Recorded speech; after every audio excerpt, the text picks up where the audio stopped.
my good friend John Butler, I remember him saying to me, he's like, in '05, he left me a great message.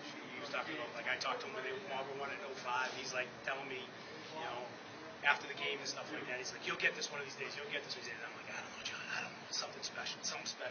It's just everything, the stars have to align and all this thing, and I just kept saying to him, it's just got to be something special. And John told me, in the phone message to me, he goes, Nats, go out, get it, do this. And he goes, listen, remember that word you said to me that had to be something special? And I was like, yeah. And he goes like this, he goes, that's a special hockey team. That's a special hockey team. And John made me cry when I was listening to it on the phone. But I'm just happy that my players had this opportunity in the community and the school. Can you also just talk about a little bit on the fact that you had to beat Longmeadow? It was the second time in like 3 years.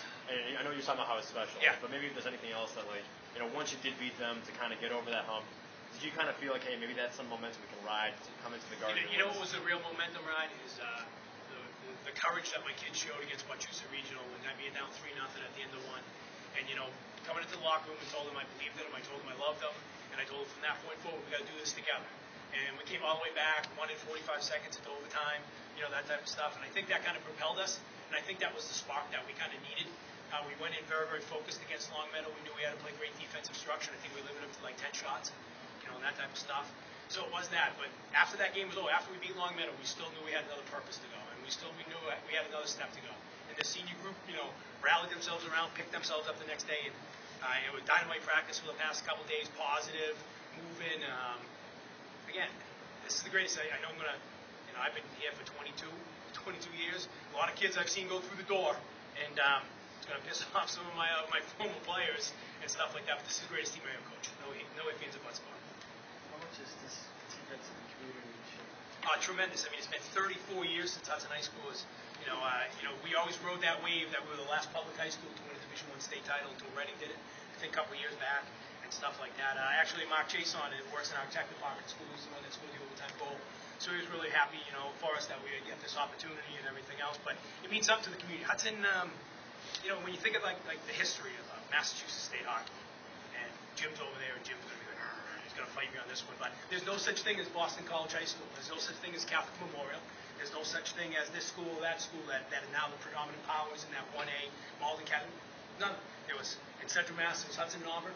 And then you'd come out here and you'd play Arlington, you'd play Everett, you'd play those guys in Boston Arena and that type of stuff. So the tradition of Hudson High School hockey is huge in town. Huge in town.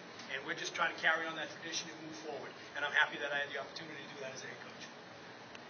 Johnny Butler, he's getting to the Mass State Hockey Coaches Hall of Fame, and myself and his son Bob, who plays for the Ottawa Senators, are doing his little intro. And I was busting him the other day about, you'll be crying before you even walk up on the stage, you big pansy, and stuff like that. And, he said to me, in the thing, he goes, if you win it, he goes, I was crying, you got it. And I was like, I don't know about that, John. I kind of held it together out there. I got a little emotional when I saw my wife and my kids. And, now. But it's something special. I've been thinking about this. This is something that you set a goal for in your life. And if you get the opportunity to be here and you get the opportunity to accomplish, you feel like all the hard work, all the scouting, Johnny would know how much I scout and everything else. All that hard work is paid off. Game plans, scouting reports, running things off in school, watching tape, everything else. It's almost like it's all paid off for me, guys, and all the hard work of myself and my staff.